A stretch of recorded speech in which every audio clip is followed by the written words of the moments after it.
And they created this place, Salmo Osteg, which is, the, as it says up there, the College of Gaelic in Scotland. And this is on the Isle of Skye. And this is the only lift, as we call it, elevator, as you call it, in the whole world that speaks to you in Scottish Gaelic. And it travels very slowly because they want to get as much Scottish in as they possibly can from level 1 to level 5. And I stayed in that apartment up there. And this is where they had the first graduation of Scottish Gaelic teachers in 2001. 25 young people. Among them, a young man called Wilson, that's my pseudonym for him, who's a great advocate of the language. And this is what he says. The point, I call it the point when words stretch. This is what he said, 2001, Isle of Skye, Salmo Osteg.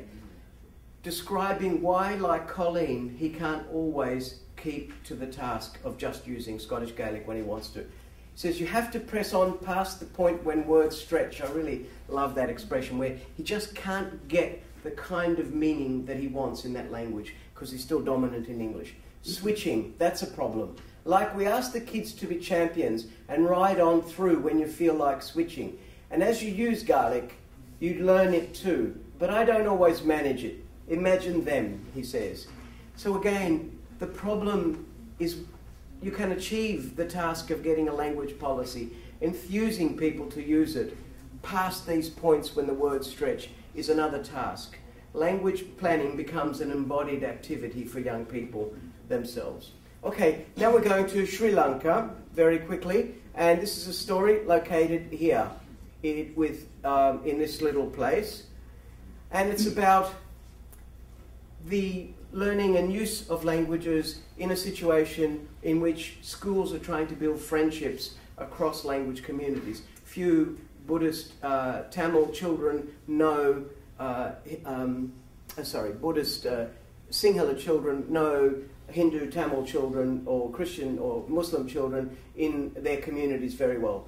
And I was working with this school when we met a classroom, a particular classroom of children, in which there was this one boy, we're going to call him Siva, in a little town going to be called Likarawala, it's not its real name, who had never left the upcountry tea plantation area. He was a Tamil child in a mostly Sinhala Buddhist area.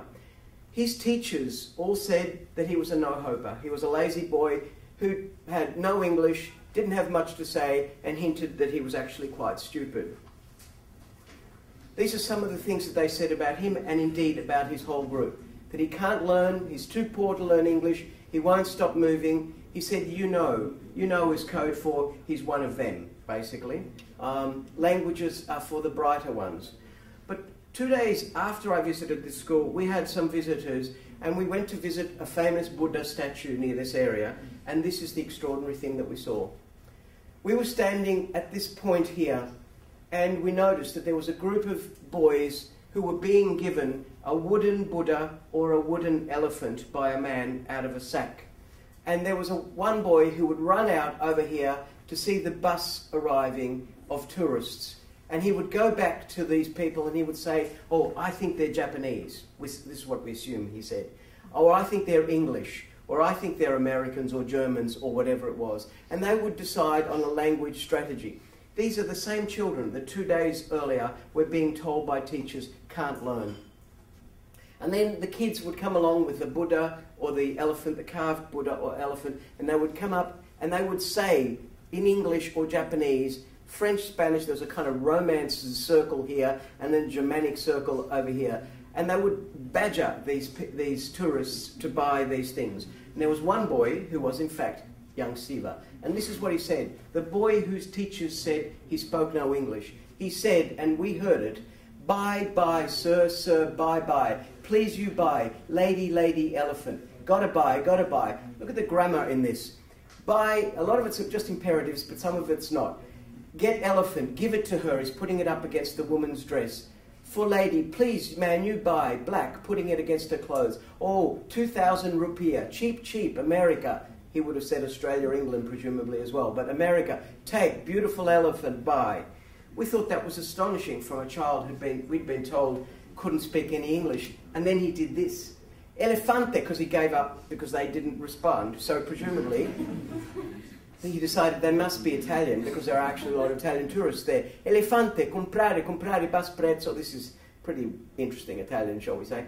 2000 rupia, etc., etc., etc. I don't need to read it. You just get the impression that this is a child for whom there are no rewards in schooling for learning languages. There are rewards when he can help feed his family here. And so what this produces is a level of language skill which no one in his school imagined he had. And in fact, they all thought he was something much worse than he really is. I've only got 10 minutes, so I'm going to have to skip. This is the Native American Languages Act. And this, I was just going to talk about briefly. Language policies take many forms.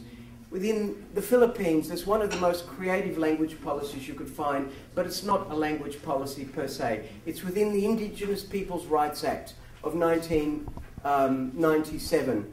And to safeguard Indigenous peoples from deception, they are required, developers are required to negotiate in local Indigenous languages.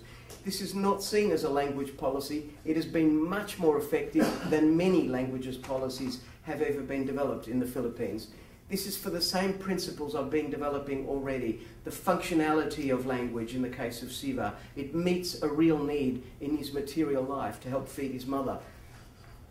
In the case of Wilson and Colleen, meeting issues of identity. So these are really important. I won't be able to talk about that. I won't be able to talk about this, but I was going to tell you a story about the House of Representatives in Australia and how Aboriginal languages were constituted. I'll leave that. I just want to say quickly here, this capacity, opportunity and desire link language planning to the personal identities of people.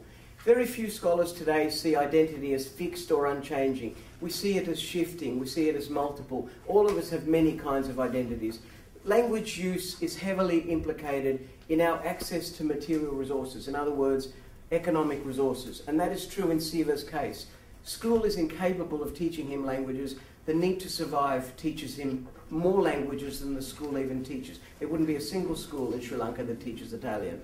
And symbolic resources, like for Wilson, symbolising the idea of reviving his ancient nation, or for Colleen, the kind of person she wants to be seen to be, that is the Joker.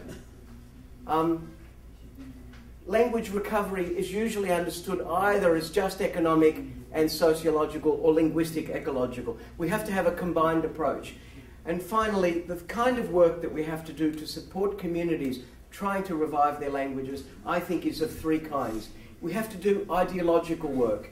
Ideological work means overcoming past prejudices, that a particular language is no good, it's inadequate, it's undesirable, it's primitive. That's what powerful and dominant people always say to dominated populations, that their languages are inadequate. Overcoming that ideology is the first, and prejudice is the first part of language planning. It's a political task.